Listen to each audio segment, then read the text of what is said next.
boy do we have an exclusive, and it's so much of an exclusive in fact that nobody else on the team has had really a chance to play the game. So I'm going to review it by my lonesome.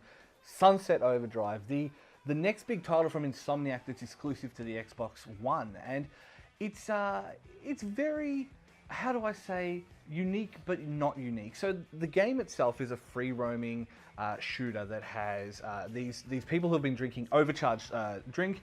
They turn into monsters. The monsters attack you. Later on, it's not just monsters you're fighting. Blah blah blah blah blah. You're trying to get to the bottom of getting out of the city. That's the basic campaign. It's real simple, but the main thing that it does is it goes very, and I use this in quotation marks, punk rock. So a lot of what it is that kind of counterculture, lots of references, lots of jokes, but it also struggles a bit in that regard as well. It falls a little bit into the Borderlands trap in that it specifically references things that, I don't know, like it specifically references Reddit and NeoGAF.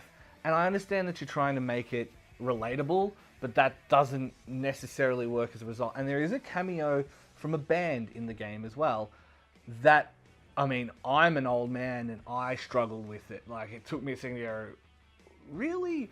That said though, the game itself handles competently. Like, traveling through the city's fun, grinding along the rails, it's very Jet Set Radio. So you grind, you jump. It's all about doing it with flair, like killing enemies with flair and style, activate your powers, you then become like a bit more of a killing machine.